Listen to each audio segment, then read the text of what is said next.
As usual, I found him in the music room. We need to tell Lauren. Suddenly, Lauren appeared from behind me. Tell me what? Wait a minute. Don't tell me that you guys are dating? What? Cedric finally stopped playing the violin and grinned at me.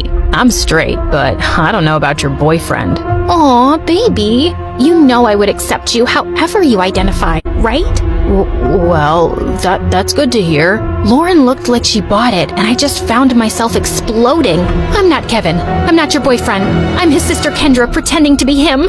I then explained everything to her. Oh, okay. Explains why you look and act differently. That's it? No violent reaction whatsoever? I'm used to Kevin's quirks.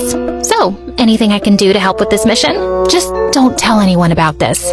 Got it, baby. Despite knowing the truth, she still kissed me on the cheek, and it made Cedric laugh. I started hanging out with both of them since then. They would talk fondly about my brother and share things about him that I didn't know. It made me realize that he wasn't as boring as I thought he was. One day, Cedric dragged me to the music room and asked me to listen to his new composition. It was a wrong move to come with him, because the way his fingers moved and his handsome face played with the painfully sweet tune screamed danger to my heart. I calmed myself down and hyped him up when he was done. You really like playing the violin, don't you? I like to touch people's hearts with classical music. How about you? What makes you happy, Kendra? I'm curious. I ended up telling him about my passion, which was fashion designing. I used to draw my designs every day, but when Dad saw it, he burned all of them. He found it lame and useless to his company. I'm sorry to say this, but your dad is the biggest jerk in the world. He treats you and Kevin as assets to his company, and never as a son and daughter. You're right, but it just made me crave for his love and approval. Someday, I hope you'll be able to find the courage to do what you need to do. You have me now, you know. I'll take care of you. He leaned in closer, and I thought he was gonna kiss me, but to my surprise, he pulled away and walked back to the platform to play again. What was that all about? After the incident in the music room, I started thinking that maybe Cedric liked me too, until one day I heard him talking to Lauren in an empty classroom. You like Kendra, don't you? What are you talking about? She's off limits. And besides, she's just like the little sister I never had. Those words were enough for me to accept the truth, that Cedric will just be my dream.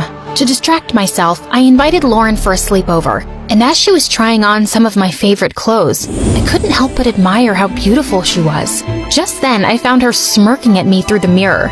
Are you falling in love with me now? What? No, I wish I was as pretty as you. Oh, honey, you are prettier than me, and not to mention cute. Yeah, right, whatever. She lifted my chin and inspected my face. You have a pretty proportional face, and I love your lips. They look more kissable than Kevin's. She started teasing me again, so I gently pushed her away. She ended up knocking on my drawers, spilling some things. There was one thing that suddenly caught my attention. A peanut. What was it doing there? Suddenly, I remembered Kevin calling me a peanut before he ran away. Why don't we crack it open? Maybe he left a secret message or something. And he actually did. I'm finally alive. Wait a minute. That night before he left, he asked me what makes me feel alive. Lauren and I then came up with a mission to find the answer to that question. Your brother is too mysterious sometimes. Maybe Cedric knows something. But unfortunately, he was useless. One day, Dad suddenly called me and started asking about Lauren. I learned that she's dating your brother. Her parents and I are talking about a very important business deal. We will have dinner with them tomorrow night. Make sure to be extra attentive to her. I thought it wouldn't be much of a problem until they suddenly decided to marry us off with Dad knowing that I was Kendra. He was crazier than I thought.